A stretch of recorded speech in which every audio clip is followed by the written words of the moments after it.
Yay, this new book has arrived. If every company cared this much about you receiving a book in pristine condition, then, well, we'd have more decent books, wouldn't we? It says a lot about a company and how much they value their own products when they package them so well. So well done. Yeah, I'll just take all of this off and remove the cardboard. We're nearly in, folks. Just need to look. It's been lovingly stuck down. I can imagine someone packaging these very carefully and thoughtfully. It's like wrapping up a Christmas gift. Here we go. Look at that. From ants to zombies. You may have seen this fallout. It's like a free sticker, I believe, which is awesome. What an awesome freebie that is. I don't know where I'll stick that yet. I'll just put that to one side, but I will stick it somewhere, that's for sure.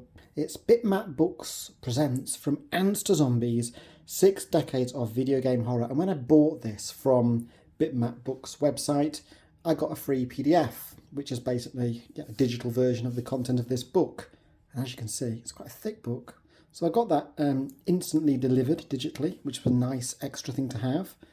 There's the spine, From Ants to Zombies. I love the Bitmap Books logo. It's very apt, it's very retro, and very simple.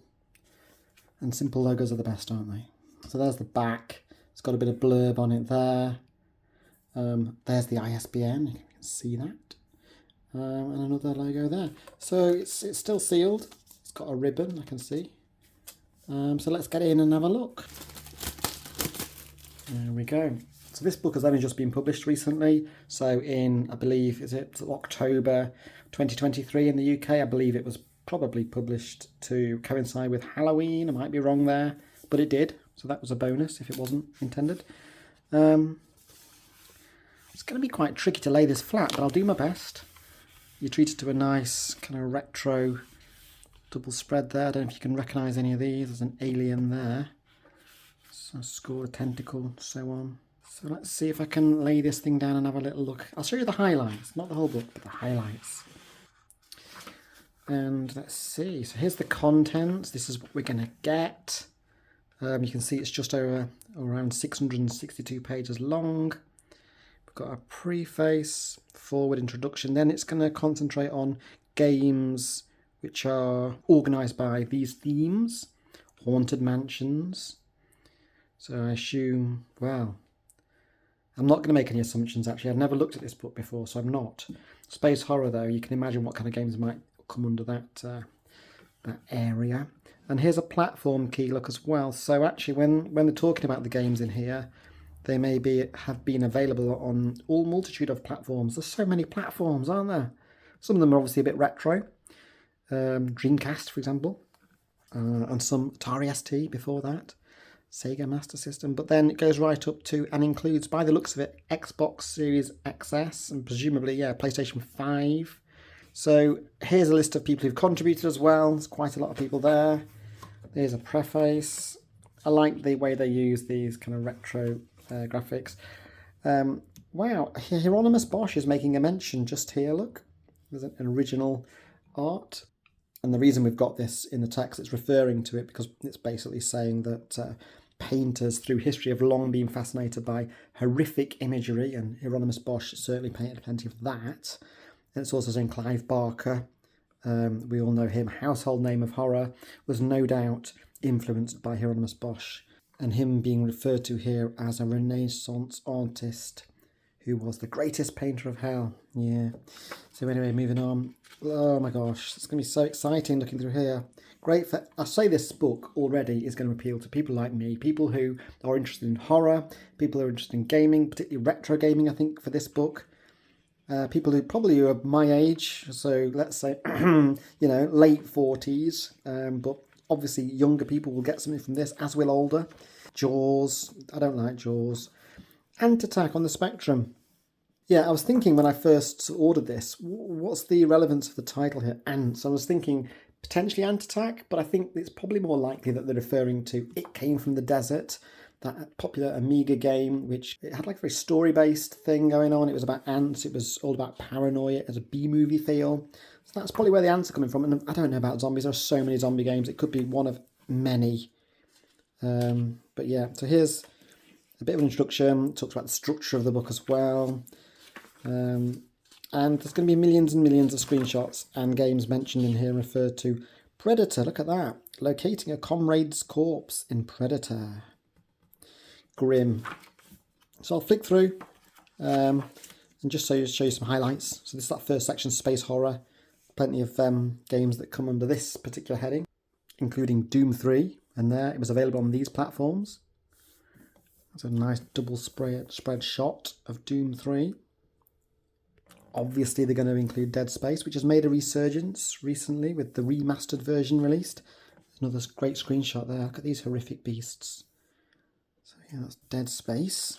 There's a bit of a section on Alien Isolation and also the game Prey here. That was released in 2017.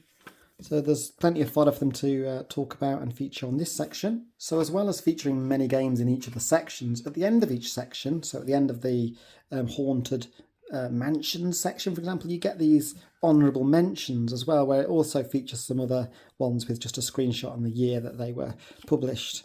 So obviously there's just too many for them to feature all of them in this book. So they're concentrating on a few of the key ones, and then you've got your honourable mentions. I like that format. The Splatterhouse in the Haunted Mansions. I've not actually played that one. I've heard a lot about it though. Looks pretty gory. Clive Barker's Undying makes an appearance. There's a bit about What Remains of Edith Finch from 2017 on various platforms, and that's a very story-based game. And some honourable mentions, as I mentioned before. The next section is Terror of the Abyss. And once again, plenty that can be featured in here, I imagine. Let's have a little look at what there is.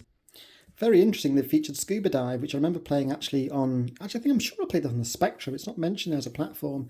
But that was a classic game, and you had this basic dive. You went down into the depths and experienced sharks, and there's a shark and whatnot. This is a great book, by the way. I'm just really enjoying the smoothness and the quality of the print and the pages. It's really kind of glossy and nice. I like the fact that a lot of the background is actually black. It's probably quite costly to produce. I'm not an expert in printing technologies, but you know, it's not like you're just taking a white page and printing a bit of text on. This is a high quality print. And this book cost, I don't know, it was about £30, £32. So it was expensive by comparison to some books, but I think you're paying for the quality here. And actually, I would have paid a lot more for a book like this.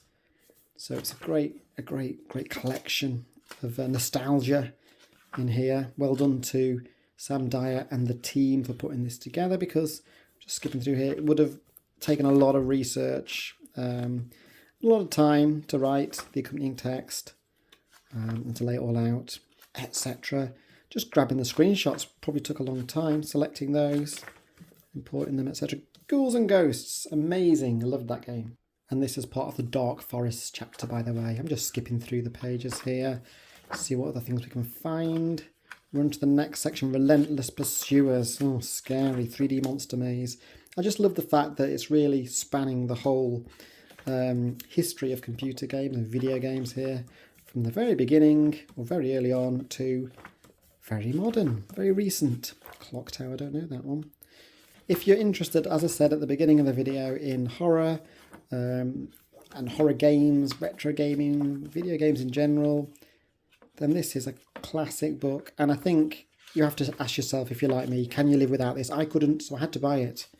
But I'm really enjoying the idea of being able to sit down and look through this in more detail, because there is so much to read and so much to see. Oh, there we go. It Came from the Desert, finally mentioned. 1989, developed by Cinemaware. I played it on the Amiga, came out on some other formats as well, like the PC, I believe. And I really like this game, based on B-movies. It's quite a tricky game. I didn't finish it. I liked the escape from the hospital section. I don't know what's going on there. It's pretty grim looking. Keep flicking through until dawn. Rail shooters, sewer shark. Oh, Resident Evil, of course. Had to get a feature. Would have been wrong not to include the Resident Evil games in here. So I'm getting towards the end. Fantastic book. In fact, I'm going to get to the end. What have we got at the end of this book? Some honourable mentions there. A game index. So that's handy to have, isn't it? So they've done it alphabetical as well. So if there's a specific game you wanted to look up, it's easy to find and go straight to the page. There's the Resident Evil games. There's a few of them. Some thanks and credits. And it's, yeah, 663 pages. What an amazing book. I love it. Looking forward to reading that in more depth. Hope you enjoyed watching this video. I say if you're thinking about buying this, just get it. Don't think, just buy. Anyway, thanks for watching the video and we'll see you next time. Bye for now.